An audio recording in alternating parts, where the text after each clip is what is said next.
అయోధ్య రాముల వారిని తలుచుకోకుండా ఉండలేము. అలాగే అయోధ్య పూజా సామాగ్రి కూడా వాడకుండా ఉండలేము. అయోధ్య పూజా సామాగ్రి వాడండి, మీ పూజని పరిపూర్ణం చేసుకోండి. డీలర్షిప్, డిస్ట్రిబ్యూషన్, హోల్సేల్ కై సంప్రదించవలసిన నంబర్లు.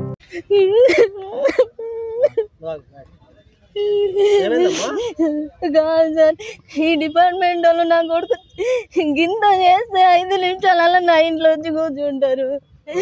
అంతగానే కొట్టి రోడ్లో పడేసి వీడియోలు నాకు వచ్చినాయి సార్. నా కొడుకుని కొట్టినాయి, కొట్టుకున్న వీడియోలు తీసి పెడితే ఇప్పటి వరకు వీళ్ళు ఎందుకు తీసుకురాలేదు సార్?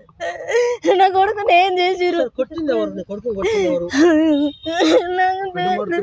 నాకు పేర్లు తెలియదు సార్. నాకు పిడుమర్తి రామని అంటే అలియాస్ పండు, పిడుమర్తి పండు, ఇంకొక పండు, వాళ్ళ ఆ ఏరియా వాళ్ళందరూ కలిసి 8 మంది 10 మంది కలిసి కొట్టారు.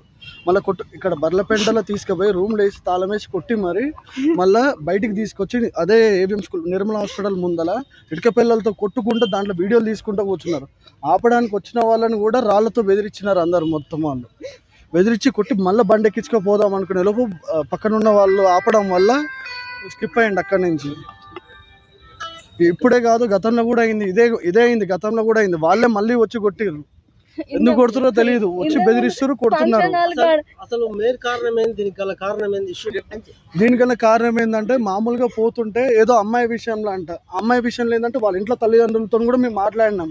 అయిపోయిన తర్వాత కూడా మళ్ళీ రిపీట్ వీళ్ళు వచ్చి మీద కొడుతుంటే వాళ్ళ ఇంట్లో వాళ్ళతో కూడా మాట్లాడినాం. మేము ఇట్లా జరుగుతుంది ఇట్లా అని చెప్పి అంటే వాళ్ళ ఫ్యామిలీ వాళ్ళు కూడా వాళ్ళని పిలిపించి మరి మళ్ళీ కొట్టించి మా తమ్ముడి పైన మళ్ళీ కేసు పెట్టేశారు. మళ్ళీ వాళ్ళు సీసీ ఫోటోస్ తీపించుకున్నారు. వాళ్ళకు మావాడు చేసిన వరకు చూపించారు కానీ వాళ్ళు కొట్టించేది ఏది వీడియో చూపించలేదు. మళ్ళీ నేను అదే చేసుకుంటాం. మళ్ళీ అక్కడికి వచ్చి వాళ్ళు చూసుకుంటూ నవ్వుకుంటూ కూర్చున్నారు. అవతల వాళ్ళకి సంబంధించిన వాళ్ళందరూ మాకు న్యాయం కావాలి. మావాడు మా దగ్గర రావాలి, దాని చర్యలు ప్రభుత్వం పోలీసు వారు ఏం తీసుకుంటారో అది కావాలి మాకు. అంత లేదు, మావాడు మా దగ్గర లేడు. మొన్న సాయంత్రం గొడవ తర్వాత ఒక నిమిషం కనిపించిన తర్వాత మాకు కనిపించలేదు. ఇంతవరకు ఫోన్ చేసినా ఏం చేసినా లేదు.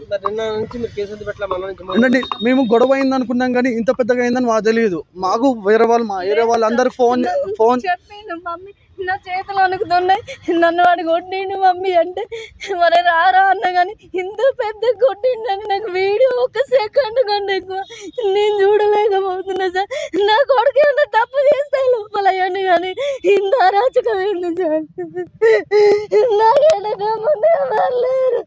నేను ఎప్పుడు నా కొడుకు స్టేషన్కి వచ్చినా నేను ఒక్కదాన్ని వచ్చి బదిలాడుకొని పోతుందని నాకేమలేరు సార్.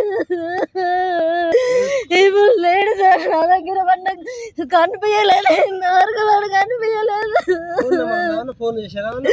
లేదు, ఒకసారి కొట్టిన తర్వాత ఒకసారి అక్క దగ్గర పోయిండు, మాట్లాడిండు. రక్తంతో మమ్మీని బాగా కొట్టిర్రు అంటే కూడా కొట్టుకోరేమో అనుకున్నా కానీ ఇంతగానో కొట్టిర్రు అని నాకు తెలియదు సార్. నాకు వీడియోలు నిన్న సాయంత్రం వచ్చినాక నేను ఎమ్మటే వచ్చింది సార్. నాకు ఏం చేయాలో కూడా అర్థం కాలేదు సార్. వాళ్ళు ఏం చేసారు, వాళ్ళు వచ్చేదాకా నేను ఇంటే ఉంటాను సార్. నేను మళ్ళీ తీసుకొచ్చేదాకా స్టేషన్ ముందే కూర్చుంటా. నేను నాకు న్యాయం చేయండి సార్. వాళ్ళు ఇప్పటికి 4 సార్లు నేను లైటింగ్ పెట్టిస్తే నా కొడుకు బండకి లైటింగ్ ఫిట్ చేస్తుండే, లైటింగ్ మించి గుంజి మరీ కొట్టి ఆడ పడేసి పోయారు సార్. ఫంక్షన్ హాల్ కానీ ఇంతకు ముందు వీళ్ళే, ఇప్పుడు మళ్ళీ వీళ్ళే ఈ వీడియోలు తీసుకుంటే ఎన్నిసార్లు కొట్టి ఎంతమంది పెట్టి మమ్మల్ని నా కొడుకుని ఇప్పుడు వీడు చదువుకుంటాడు సార్. నేను పరిస్థితి ఏంది? ఈ వీడియోలు పెడితే నీ తమ్ముడిని ఏంది ఇట్లా కొట్టిరు అంటే ఏం సమాధానం చెప్పుకోవాలి? మేము బయటకు వెళ్ళి ఎట్లా బతకాలి సార్? తీసుకుంటే గ్రూప్లలో